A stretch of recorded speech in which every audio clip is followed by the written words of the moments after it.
اہرام مصر کا شمار دنیا کے 7 بڑے عجائب میں ہوتا ہے اور یہ دنیا کی عظیم ترین عجائب ہے جس کو دیکھ کر ٹیکنالوجی اور انسانی عقل بھی حیران ہے۔ اتنے سال گزرنے کے باوجود بھی انسان آج بھی اہرام مصر کے جادوئی راز جاننے کے لیے دن رات ایک کیے ہوئے ہیں کہ اس عظیم و شان اہرام بنانے کا کیا مقصد تھا، لیکن ابھی تک دنیا کے بہت بڑے ریسرچرز بھی اس راز کو جاننے میں ناکام رہے ہیں۔ لہٰذا کسی نے اہرام مصر کو علم کا خزانہ کہا تو کسی نے ٹیکنالوجی کا، کسی نے شیطانی طاقتوں کا تو کسی نے شیطانی دیوتاؤں کا۔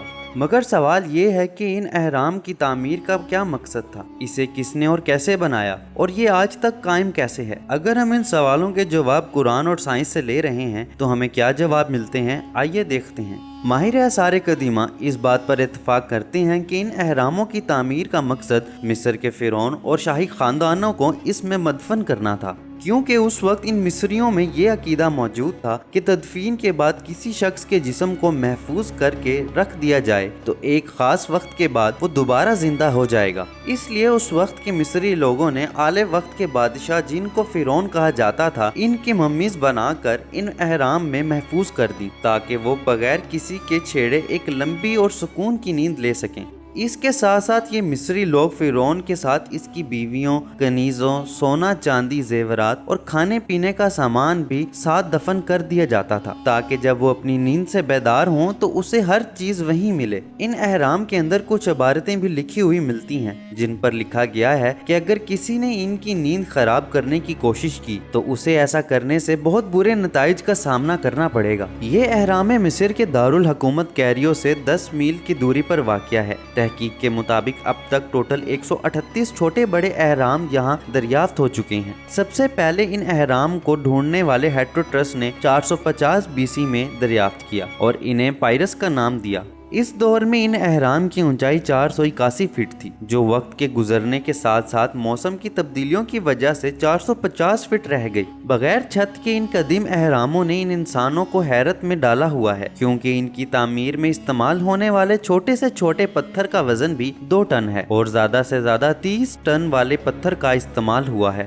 ان اہراموں کی بیرونی سطح چکنی اور ہموار تھی، جس کی وجہ چونے کا پتھر یا کرومائٹ کا استعمال ہے، جس وجہ سے جب اس پر دھوپ پڑتی تھی تو اس سے مختلف رنگ نظر آتے تھے۔ مگر آہستہ آہستہ لوگوں نے ان چونے کے پتھروں کو چوری کر کے اپنے گھروں کی زینت بنا لیا ہے۔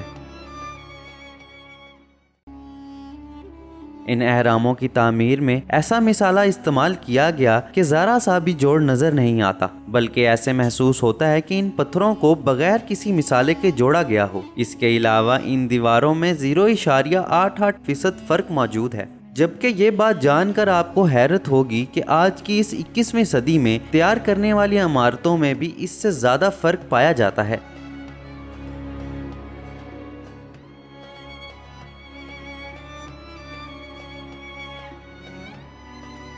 سوال یہاں یہ بنتا ہے کہ کیا اس صدی کے انسان قطب نما کا استعمال جانتے تھے؟ اس وقت میں ایسی کون سی ٹیکنالوجی تھی جو آج کے انسانوں کے پاس نہیں ہے؟ اور اس دور کی کوئی بھی کنسٹرکشن کمپنی اہرام مصر کو تعمیر نہیں کر سکتی اور نہ ہی ایک جگہ سے دوسری جگہ لے کر جا سکتی ہے۔ اسی وجہ سے اہرام مصر کی تعمیر میں جادوئی عناصر اور خلائی مخلوق کے حصہ لینے کا بھی دعویٰ کیا جاتا ہے۔ غزہ کے مقام پر موجود 3 اہرام، جن کا نام خوفو، خفارہ اور منکاوار ہیں، اور ان کا شمار دنیا کے 7 عجائب میں ہوتا ہے۔ سب سے بڑا عجائب خوفو ہے، جس کا وزن 7 کروڑ ٹن ہے۔ سوچنے کی بات یہ ہے کہ بنا کسی ٹیکنالوجی یا مشین کے یہ سب کیسے ممکن ہوا؟ بغیر کسی مشینری کے ان بھاری پتھروں کو کیسے اوپر لے کر جایا گیا؟ ان اہراموں کے متعلق بہت کہانیاں عام ہیں، لہٰذا ان سے حقیقت کو ڈھونڈنا بہت مشکل ہو گیا ہے۔ ہیٹروٹرس کے مطابق ان اہراموں کی تعمیر میں 1 لاکھ مزدوروں نے حصہ لیا، جنہوں نے 20 برس تک دن رات محنت کر کے ان عجائب کو تیار کیا اور سینکڑوں ٹن وزنی پتھروں کو اس انداز میں جوڑا کہ ان کے جوڑ کو تلاش کرنا بھی مشکل ہے۔